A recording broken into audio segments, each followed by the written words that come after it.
placer estar un ano máis aquí nestas magníficas xornadas. Veño de Salceda de Caselas, que é un concello de 9.140 habitantes que está na fronteira no Baixo Miño de Pontevedra, na Galiza, e lindante con Portugal, co Alto Miño portugués. Eu quixera facer fincapé nos fondos vinculados precisamente ás rexións transfronteirizas que habitualmente foron dinamizadas con fondos europeos Interreg, e quixera facer unha analística do que está a acontecer. As fronteiras, por definición, as zonas fronteirizas, solen estar alonxadas dos centros de toma de decisión do poder. No caso do Estado español, basicamente Madrid, no caso da Comunidade Autónoma Galega, Compostela, Santiago de Compostela. Pero, curiosamente, precisamente por ese alonxamento histórico do centro de toma de poder, son espazos moi dinámicos. De alguma maneira fixemos da necesidade de virtude, e de alguma maneira os nosos antergos e nos agora, pois facendo desa necesidade de virtude, pois tomamos decisións de alguma maneira autónomas. Pero tamén é certo que a Unión Europea debería ser un acicate para rachar esas fronteiras, e precisamente neses espazos tan dinámicos creo que a analítica que facemos nos últimos anos é que se teñen cometido algúns erros que, ademais, analizando precisamente a aplicación dos fondos, se ven. A primeira, que resulta que o liderazgo dos fondos aplicados en zonas fronteirizas están bastante alonxados desa fronteira, deses 30, 50 ou como máximo 75 kilómetros que podemos definir como espazo transfronterizo. No caso dos fondos aplicados á fronteira galego-portuguesa, temos que ter en conta que a fronteira galego-portuguesa, en xeral, os 700 kilómetros, e todo o que é a fronteira entre España e Portugal é a fronteira máis antiga de Europa, leva 700 anos prácticamente estabilizada, non hai ninguna fronteira na Unión Europea que teña esa estabilidade. É certo que na zona de Pontevedra hai o río Miño,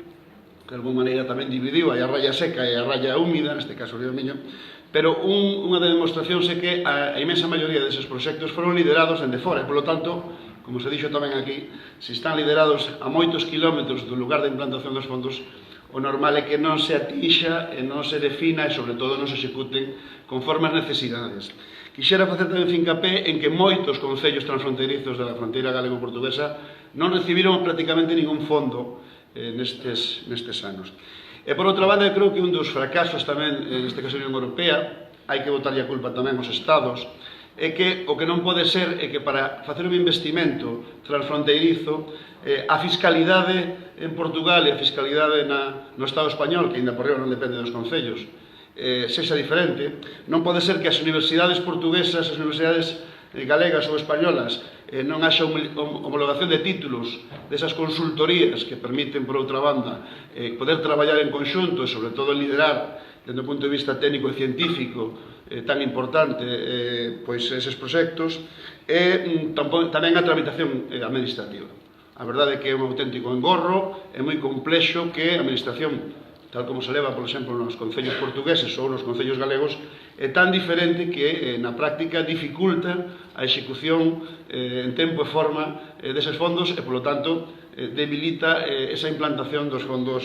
Interreg. No Río Miño, nas últimas datas, creamos unha Asociación Europea de Cooperación Transfronteiriza, que precisamente se chama Río Miño. Sabemos de experiencias no resto da Unión Europea dese tipo de asociacións, pero eu creo que, si ben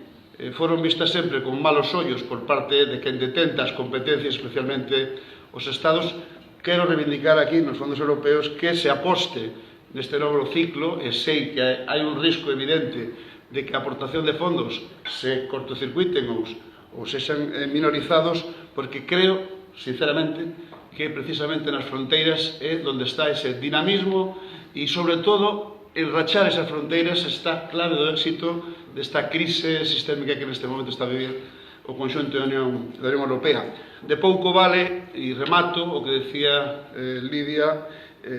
nunha conversa, e creo que é un dos seus discursos nesta xornada, de pouco vale que haxa fondos se ao final veñen de volta para Bruxelas ou para Estrasburgo, porque, por desgraza, non podemos executalos. A veces non é cuestión só de diñeiro, é tamén de que ese diñeiro se poda executar, como decía, en tempo e forma, e eu creo que a propia austeridade, a regra de gasto que nos vemos limitados, os concellos, polo menos no Estado español, ese corralito que existe nos concellos do Estado español, 25.000 millóns de euros que están aí atados precisamente para cumprir os criterios de estabilidade que demanda as políticas da Unión Europea, centralizadoras da Unión Europea. Creo que é fundamental poñelos en valor e, sobre todo, que poidamos aportar esa cofinanciación, porque senón, ao final, é un círculo vicioso que, de alguna maneira, o que está ralentizando ou impedindo as políticas que todos e todas, dende aquí, sen dúbida, queremos implementar. Moitísimas grazas a todos e a todas e continuamos con esta interesante xornada. Moitas grazas.